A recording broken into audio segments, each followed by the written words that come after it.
Johnny Eblen, do you think that this loss to Costello Van Steenis unlocked something in him? Because it looked like right from the get-go, he was looking to get him out of there and get home, Oh yeah. essentially. So what do you think? Dude, he was stewing about that, obviously. I mean, when I spoke to him, you could tell it definitely changed something in him, probably in a good way. Like even before the fight, you got the sense that okay, this is a refocused Johnny Eblen. He was sober about the way it happened. He really was not bitter. He was looking at it in a constructive way, which is the perfect way for a fighter to respond to it. Yeah, maybe you want to have some emotion in there, and I think he probably had some of that too, especially because he didn't get the fight that he frankly deserved. He really ought to have had a rematch. I think that was fair for him to get an immediate rematch, given the length of time that he had been the champion across two promotions that were essentially one, even though it was a new belt, right? He just looks so much more aggressive, though. I mean, not that he's ever really been passive. Pressure is his nickname now.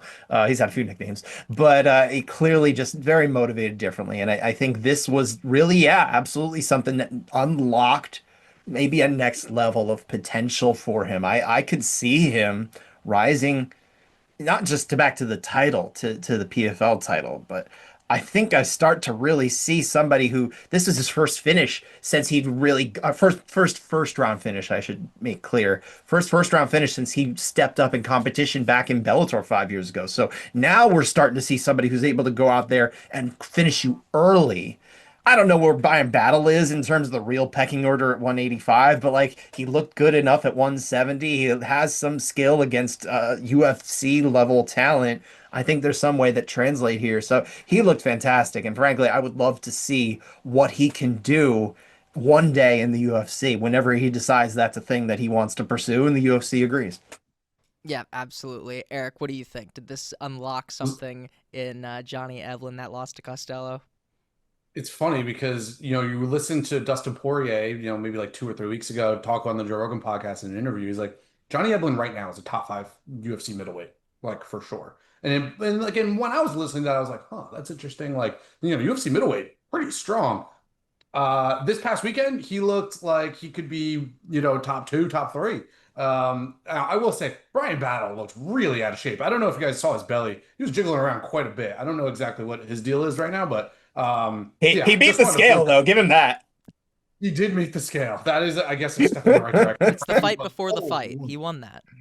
Yeah. yeah, he won the fight before the fight. I mean, he was fighting like DBX, like the dirty boxing thing that Mike Perry's got going. I don't know what his deal is, but yeah, I'm not too bullish on him after that. Look, Johnny Eblen looked fantastic. He looks like Brian Battles deserved to be in here with me. Like that's honestly the way that it looked. He gets the takedown, immediate takes the back. Like, and that was really sleek, really interesting. Costello Van Steenis also looks awesome against Fabian Edwards. That by elbows. Like it's not even like he's submitting or decisions or anything like that. Two really good finishes by two really good fighters. And Scott, I remember you pointed out a couple weeks ago. He's like, this is a big risk for PFL to not do Eblen versus Costello Van Steenis immediately. It And the was. risk pays off. That rematch just got even bigger for the PFL. So that's a step in the right direction for them. It's interesting though when they announced the pre-fight PFL was like, we have the best middleweights in the world. It's like, all right, let's relax. Like Hamza Chimaev's not here. Like Look, I they don't know. can Like say when what they want. I mean, it doesn't have to they be can say what they true. It's want, not, but in my unless head, it just there's a way to determine it, they're not necessarily false advertising, right? I know. I hate it. It makes me not take it seriously. I know, I get that's just it. my thing. It's like it seems so corny. Like, don't why do you even need to say it if you know it's not true? But regardless, Johnny Eblen, super legit. And Dustin Poirier said he's a top five, and they're obviously the American top team guys in Coconut Creek, Florida. Top five in middleweight, probably. Definitely moving The up only my thing I want rankings. to add, the only thing I want to add, I think before we end up going over to the next thing I think we're about to go to is just the fact that like everybody loses in MMA, right? This was Eblen's first loss. Unless you're again Khabib, everybody's gonna lose, and not everybody responds to it the same way that Johnny Eblen did. And I was just so impressed with the way he responded because that shows that hey, listen, if it happens again, don't worry about it. This guy is still young. I think he's what 32, 33. I think he's 32. Not old by any stretch, especially in, the upper weight classes. He could be around a long time, man, and he's got a long time to get better and better and really see where his ceiling is. Johnny Eblen is 34. 34. Well, all right, fair enough. Fair play to that. But he also doesn't have a ton of cage miles on Mhm. him. Like he's fought some 5 rounders, but he's not really been in a ton of wars. And he's only, I think this is what, 17th fight or maybe 18th fight. Pretty low, all things considered. This is 18th fight. And not for nothing, Eblen with a good wrestling base and improving striking. You are dead right about that. I mean, he has, he's in his prime right now, and he, it's not like he's exiting his prime, that's for sure. I think that was the main point. He's the right like archetype for MMA, like someone Yes. who's got some wrestling, but he's also really figured out how to strike and, probably can handle himself enough if he gets into a bad situation on the ground to at least survive, right? Yeah, Yeah. and the grappling that we did see from him was just absolutely vicious. Like, look, grappling to finish someone, right? Yes. But Eric, you were kind of laying out beforehand this whole landscape in the middleweight division. Maybe not the best in the world, right? But I will say, for me personally, this division seems like it's got the most promise, got the most juice going on in there, got the most box office. Um, Yep. how does this PFL middleweight title picture look to you, Eric, after these two events? It looks interesting, man. Like I was always a Fabian Edwards guy. I actually really thought that Fabian Edwards was going to beat Costello Van Steenis. The fact that Van Steenis gets that win now, this fight, this rematch, it looks way better. Like way, way, way better.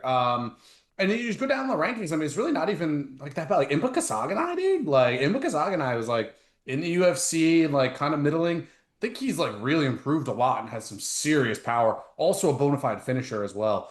PFL definitely gets a win here. Like this was a major risk for them to make Johnny Eblen versus Brian Battle and then Costello Van Steenis against Fabian Edwards. If either of those two lost those fights, it would have been a disaster. We'd be on here killing them, honestly. We'd be killing PFL right now. But it worked out for them. A gambler's delight. Johnny Eblen, excuse me, versus Costello Van Steenis. It's one of the biggest fights in middleweight in the world right now. Honestly, it might be like the second. I mean, obviously we have Hamzat Chimaev versus Sean Strickland coming up in Newark, but this might be like the second biggest fight in middleweight right now. It's pretty crazy. What do you think, Scott? There's an argument to be made for that. I don't know if that's where I would put it, but it's certainly up there, right? And absolutely the gamble paid off. Like that was what it was. And I think we were right to kind of be critical of the plan. I just still don't think it was the right plan. It's just not what you do with this. You have the fight, make the fight. But they leveraged it in a way that actually managed to work out for him, right? And Impic Saganai too, especially the fact that he went out there and I really didn't think he was just going to start Dalton Rasta. Rasta looked pretty solid throughout the Yeah. season tournament last year, and obviously, or I guess it was just a tournament, right? Not a season. He looked really good, and I thought he was heading places, and he was fighting at home in front of all his friends and family, and Impa just goes out there and crushes him in like basically 100 seconds or something like that. I will say, I think Impa kind of got to the UFC too soon. So I think if he had kind of been a little more patient with his own journey, been able to allow himself to fight on the regional scene a little more, maybe we're already seeing someone who arrived in the UFC and stuck around. That didn't happen. That's not where he went. And now we're seeing him really come of age too. You could absolutely put him against Johnny Eblen in a rematch, whether or not Eblen wins the title from CVS in the next fight, right? Because that fight was a 3 round fight. It was competitive. Give them 5 rounds next time. I would love to see that. I think there's a lot of intrigue there. You still have Fabian Edwards kicking around, right? I think there's things you can do to make this a very, very, very intriguing. Maybe a little further down, we still need to see some of these guys start to establish themselves. But I like the middleweight division of PFL. It's one of their better ones, and it's producing fun fights too, which PFL has not always done a good job of. It speaks to the fact that they're doing this actual traditional MMA format. I think it's making it easier for them to succeed. Yeah, absolutely. It's just it's for me. I haven't always been keeping up with. Oh, I don't think any of us really keep up with the PFL the exact same way that we do with the UFC. Like I think that's fair to say, No. right?